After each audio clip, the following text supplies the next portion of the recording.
I mean, some jobs will be slashed for sure. We started back in only 2017. All will be conquered and controlled by AI. Welcome to the GAIN podcast. I have with me today Professor Chuck Wu from the Professor of Department of Computer Science and Engineering at Korea University. How are you, Professor? Oh, hi, Chuck Yu, and I am Professor of Computer Science at Korea University. I studied at the University of Michigan in the States, and then I moved to the California, working in Silicon Valley, and I joined the faculty of Korea University. So it's very glad to meet you here. And what's the area of expertise in academia do you work in? Okay, I currently research on the AI infrastructure, meaning that when you run many AI tasks, those things are very heavy in terms of GPU consumptions. So how to efficiently and effectively control the scheduling of GPUs can make a big difference in terms of the cost, also energy. So that's something that I'm currently working on. And for my background, I used to work on the operating systems. Oh, interesting. Can you tell us about this is just my curiosity, energy consumption in AI? Right. That's actually, you probably heard of some term called the sustainability, meaning that we have to maintain our Earth environment to be green and sustainable. But the fact of the matter is that when you do AI job, AI training and inference, it burns a lot of GPU cycles, which means that you consume a lot of energy that generates CO2. So there is a big concern that having a more AI, drive, you need a big power plant to support the power consumption that GPU needs. So it is being realized as a serious problem. So people are working to how to reduce the power consumption in parallel with constructing more power plants. So in Saudi Arabia, to push the AI further, there is more demand for the energy. So we need a power plant to provide electricity to GPU data centers. Are you working on ulterior options for the consumption in order to go towards a more sustainable path in AI? That's right. So we are looking into how to reduce energy consumption while doing the same task, same AI jobs. And what are the results that you're receiving so far? It's very early stage at the moment. So we expect that we find something that can have a tenfold or hundredfold, improvement. And I imagine it takes time. As AI is developing, so is your research as well. Right, but things we have to move quickly because AI technology, the pace of technology development so rapid. So we have to do it quickly. Otherwise, Saudi Arabia become harder because all the energy is consuming. I mean, I'm very serious. We are seeing all the changes in climate. Of course. It's because of all the energies we are consuming. And AI just will accelerate such energy consumption, which causes a lot of problems. And how long have you been doing your work in AI and sustainability? Oh, it's just a bit past 3-4 years because AI has been around for many years, but the technology that we are using today for AI is fairly new. We started back in only 2017. Until then, we didn't expect that AI has so much progress in terms of usage, and we didn't expect that this will be so much impact on all the subject areas. So, things getting huge and huge. I imagine. Since 2017, you said in the last few years, what's the biggest advancement in AI that you've witnessed? I think the one biggest advancement is LLM. Because previously we had a certain model that does recognize certain patterns, or it classifies certain objects like dogs and cats, kind of things. But LLMs, really, initiate the introduction of generative AI, meaning that it can answer, it can comprehend, it can even more, many cognitive things, which previously we never expected. And how much energy does an LLM use? Huge. Like, what is the impact, would you say, on the environment? I imagine if I just jump on Chat GPT, Yeah. what are the impacts of that? Well, for example, United States, they announced a plan to make a new nuclear power plants, several of them.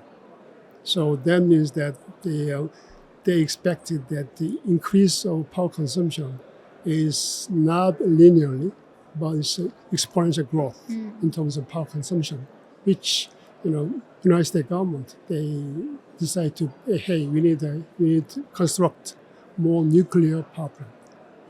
Okay, so that means many countries they reluctant construct a new nuclear power plant, but because of AI push, many countries end up doing it. I want to give our listeners at home an idea of it. Those that don't work in AI and don't specialize in AI, if they were to open, for example, Chat GPT, and write a request, for example, write me this post, this caption. What are the sustainable, like the consequences environmentally of that? Well, I think for those users, they trying to utilize ChatGPT. I don't think they need to worry about environmental impact because they are using a small portion, and it's better for them to use it more and more. But the thing is that all the policymakers and also governmental agencies have to think about, to grow more people to be acquainted with AI and ChatGPT. They need to make the environment that can be sustainable. So the question of sustainability is more for the policymakers. I think there's so much misinformation surrounding this topic of sustainability and AI. What's the biggest misconception that you've heard in your line of work? About the in terms of sustainability? Well, I think in terms of sustainability, I think many people seems to agree that we need to have sustainable environment to push AI to the next level. But the many misconceptions I see is that some people think too much positively about the future of AI. That AI will solve all the hard work. Or some other people think that very negatively said, we'll be conquered and controlled by AI. Neither of the two is not true. From the perspective of AI researcher. So, we have to figure, current technology has no way to control humans, nor it doesn't solve all the problems. We are working on it, but it's quite a long way to go. I'm wondering, as an academic, Yeah. Have you heard any concern over job security in AI? Of course, and I do worry about that. In terms of, when you say worry? Some jobs will be slashed for sure, but new jobs will be created. So for young people, I strongly encourage that they take a active role to learn the new technology and be used to how to use it. I think that's the way that you can deal with such a profound. I would say this is a profound change in our human history. We had such a profound change back in 18th century for Industrial Revolution, whereas this one, AI revolution, is, I think, no less than industrial revolution back in 18th century. Definitely. Yeah. I want to ask you, from an academic's perspective, what jobs do you believe will be automated in the future, and what jobs will be created utilizing AI? Well, I think those jobs will be eliminated is something that you repeatedly doing. You are asked to do some jobs in routine.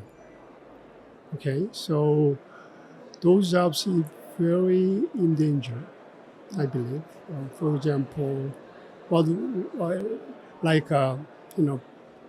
would be the paralegal kind of work. Okay. And they collect the data and they analyze it. But the thing is that these days, AI can be much faster in terms of collecting data and analyzing. But the more jobs will be created because I hope that more jobs is created. The most. I'm hoping that you need this, you need people like who can use those AI doing a proper programming that utilize LLMs. Those are skills that we need. Yeah. So I mean, people can choose to have latest. I mean, to ride on the wave of AI, or you are kind of fallen Yeah. in the middle of the AI wave. I want to ask you about this because I have a younger sister who's in university now, Okay. and her professors are completely against any use of AI in terms of writing essays, and it differs from university to university, but hers specifically, no using AI, no research using Chat GPT, no large language models, no nothing, and they're using detectors for them. Mhm. Do you believe this is the correct path, or should we be empowering students to learn how to use AI early on? I'm taking a position of latter, meaning that you have to utilize the ChatGPT or other AI tools, as much as you can, because now you have very strong, your assistant while you want to go back all days. I mean, but to do that, professors who teaches classes, they also have to know what GPT is and how to use it, and they should give an assignment that has to be addressed with ChatGPT, not banning ChatGPT. So that's a huge challenge for university, that how we teach classes along with ChatGPT. Really? So that's a huge challenge. I mean, as a professor, we, kind of seriously, think, and we try and figure out how to remake our classroom. I mean, remake our class materials that can go along with ChatGPT. Because, I mean, whether you are the professor that your sister is taking classes, whether whether the professor demands not to use it or not, students will learn how to use it anyway, right? Yes. So I think it's natural that, hey, use ChatGPT with the help of this, solve this and this and that. So that's required a new set of classes, It is. new set of homeworks, which require a lot of work for faculty members. I think they have to develop over time. Right. And So adjust. they, what they're doing, at least in my humble opinion, they don't want to, change their teaching method, but they just continue whatever they used to do. And I think so many academics and educators are not as open to AI as others. What would you advise them, or what would you tell them to kind of have this open-minded perspective towards AI?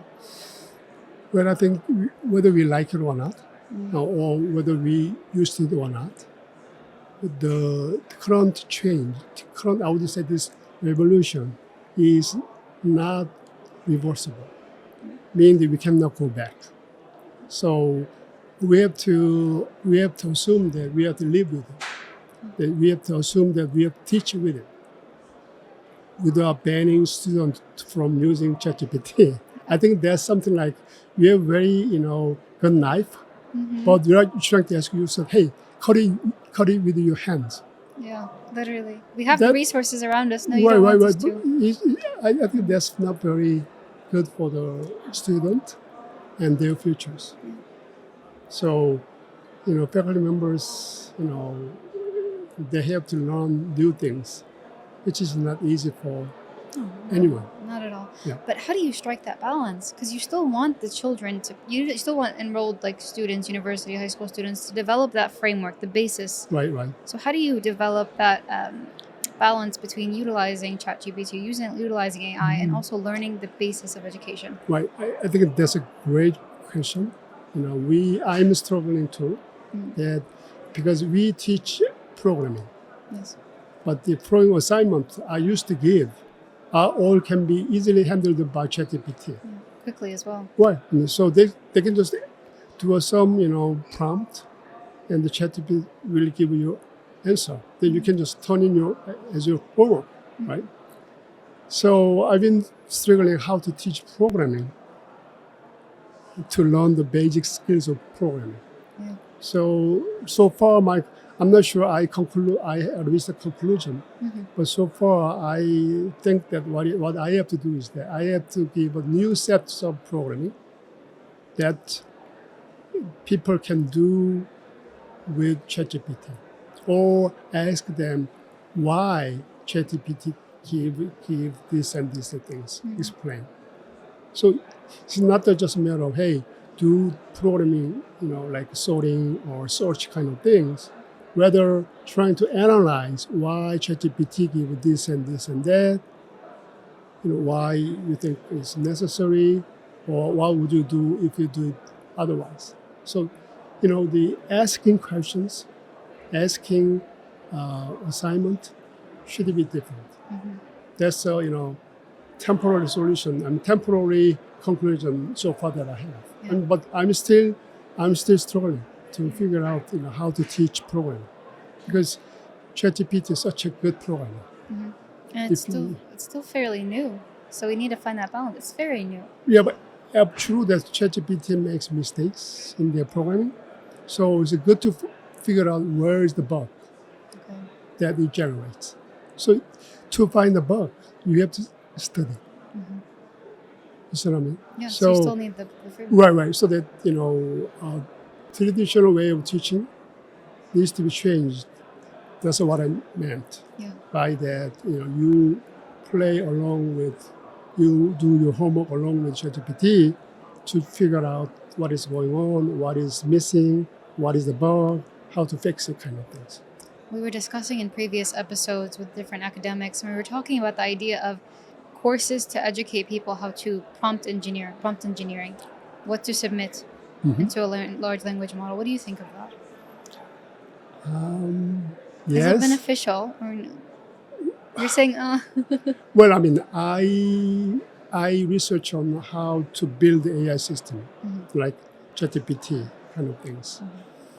So yes, I mean there is some benefit of training student how to do prompting. Yeah, but thing is, still I'm not that how do I say? I'm not enthusiastic about having. I mean, prompting can be a important skill, but to teach them, there has to be certain principles and basic steps of reasoning.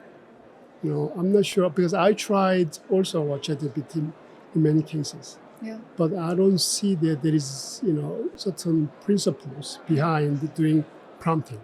So you have to see and understand what ChatGPT, generates, and you have to give more detailed questions. yeah. So I'm not sure that constitutes a one academic class. And I'm you, not sure about that. You even said there's bugs in it. There's bugs in Yeah. ChatGPT. Yeah, right. So that you just keep asking, telling ChatGPT, hey, this is a bug, fix it. Then it'll give you a different answer. Yeah. And you look at it. So it's a matter of some kind of trial and error. And we cannot teach our students to do a trial and error kind of things, at least in my opinion. But from computer science perspective. But for other subject or discipline, they may come up with some good ways of principles that can help students to learn how to do it. But from computer science perspective, I think, in my opinion, I cannot represent the whole community of computer science in the world. At least in my opinion, my experience of dealing with ChatGPT, I think it's a matter of discovery process. Not, it warrants any academic classes yet. I'm wondering what has been the feedback from your students, when they're programming, seeing that they do have an option of using AI. What has been their feedback? Do they ever tell you this is useless? Why are we doing this? Well, I mean, if you give classical programming assignment, yeah. But thing is, if you know tweak your tweak your assignment to play with Chat GPT, then they are very motivated. They're motivated. They Yeah, want to do it. they're trying to figure out what is wrong and how to fix the bug, and how ChatGPT cannot comprehend these kind of things. So it's more of a discovery process. Is this something that your university is doing now? We're trying to do. Okay. So I mean, developing such a new curriculum and new ways of teaching, it takes time because we have to deal with so many we have to come up with 1 semester long materials. I mean, you're navigating it yourself, and then you have to also navigate while simultaneously teaching it. Right. So I mean, it's a huge challenge for me as well, because all things are happening so fast and rapidly. So we also try to adjust in terms of how to teach, also in terms of how to do research. So it's challenging, but I think it's a very interesting time. Yeah, it is. Yeah. It's very rewarding. It'll simplify a lot of Yeah, things. because I used to work in the Silicon Valley back then, and I found nothing like this until AI. Wow. So you are living a very wonderful world. I am. And also it's enormous possibility, enormous possibility of making a lot of money and being famous and being comfortable. In the time of AI. Yeah. You heard it here first. I was telling them you heard it here first. Yeah, It's yeah, a wonderful time to be in AI. Yeah.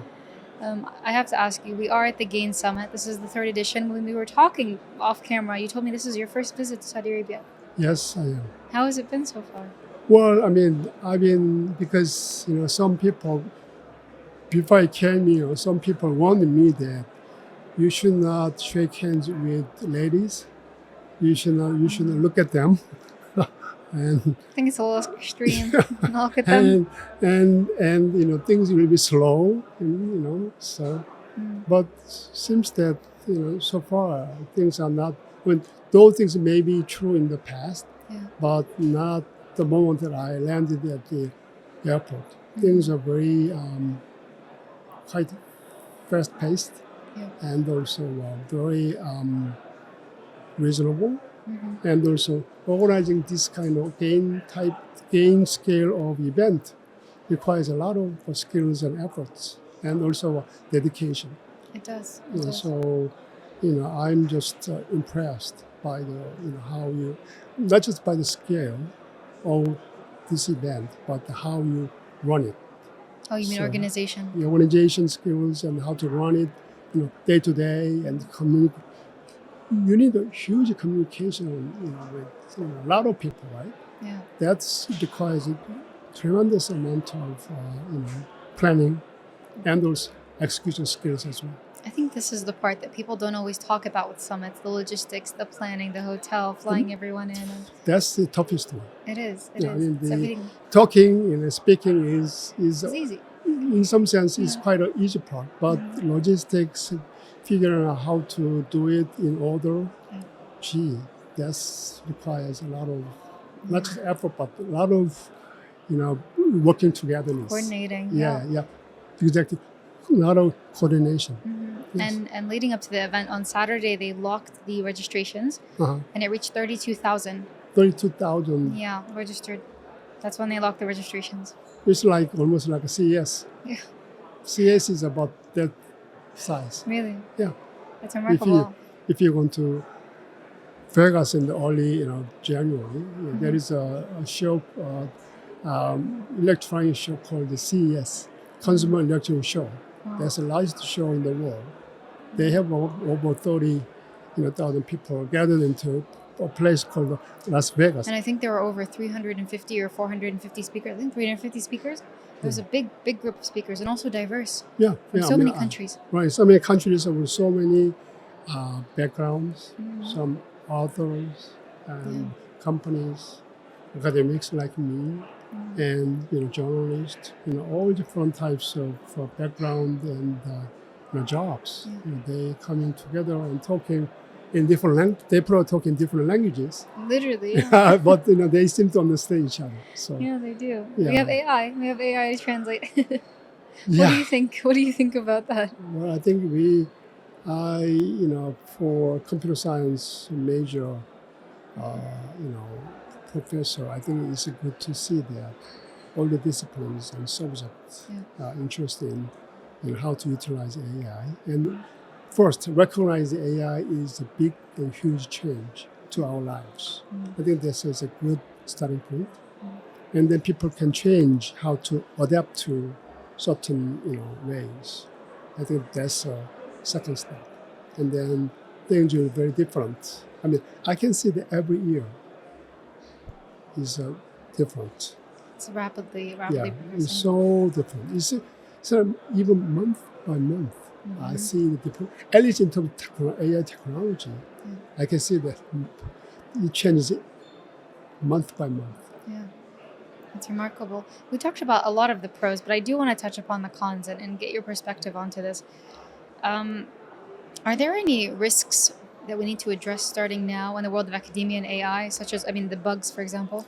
But there are a lot of them, because if you recall our first industrial revolution,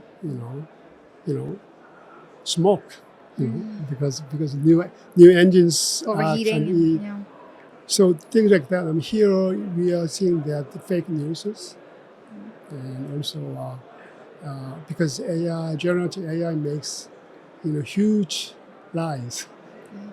If you put your name and in Chat GPT, it will say that, oh, she was 42nd president of the United States, things like that. It just makes a lot of lies. I can put it on Wikipedia, publish it, and then AI thinks it's Right. yeah. So as you said, that there are a lot of benefits, but there are a lot of downside as well.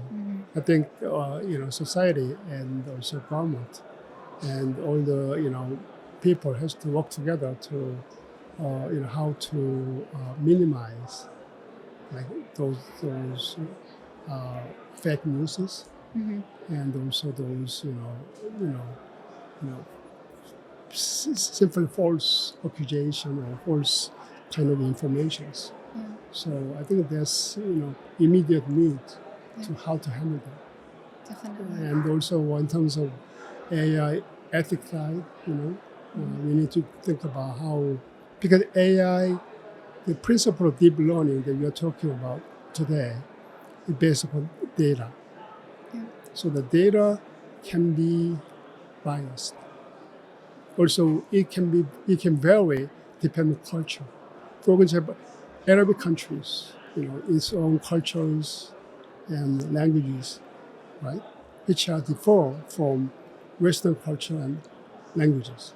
But if the large language model is trained only with the Western data, it may not have sensitivity in Arabic culture. So those things are the more difficult problem. Biases as well. Yeah, biases and those things. So that's something we need to figure out. And the main people talk about something called the sovereign AI, meaning that AI needs to be more educated in terms of culture, ethnic background, their own languages and types of things. So there are a lot of discussions how to do it. I think that kind of thing we need to consider seriously. There's a few more hours of the GAIN Summit, Day 3. Is there something you're looking forward to doing before the summit ends? After summit ends? Before the summit ends, is there anything else you'd like to do? Any sessions you'd like to attend? Any meetings or conversations? Well, actually, I am meeting with some faculty member at King Saud University. Wonderful. Yeah, so I want to have more of a local information that how Saudi Arabia is doing in terms of teaching. I mean the college and university teaching. Also, what is the research? And because I'm from Korea, that I like to see that there can be any collaboration, more collaboration between two countries, and also our university and South the King's Road University. King's University and other universities in Saudi Arabia. Yeah, I think it's important to have these conversations. It might pave the way for collaboration, like you said. And we have a very youthful population here. Yeah. So, I mean, very different, diverse backgrounds. Yeah, very true. Very true. Yeah. Well, those are all my questions. I don't want to take up too much of your time because I know you do have that meeting. Is there anything else you'd like to add to our conversation? Well, I mean, I'm just, I didn't realize that because I had no idea what GAIN is. Yeah. And also I have no idea how Saudi Arabia will look like. So I'm glad that I have some idea about Saudi Arabia. Also, I'm glad to be in this Global AI Summit. And we're glad to have you. Thank you. What's really great is Saudi Arabia is changing every year, similar to AI. It's progressing. So if you come back next year, in 2 years, or 2026, you'll see the difference. I hope so. Thank you. Wonderful. Thank you for your time, Professor Chuck Wu. This has been the GAIN podcast with Professor Chuck Wu, Professor of the Department of Computer Science and Engineering at Korea University. Thank you so much for your time. Thank you. Thank you.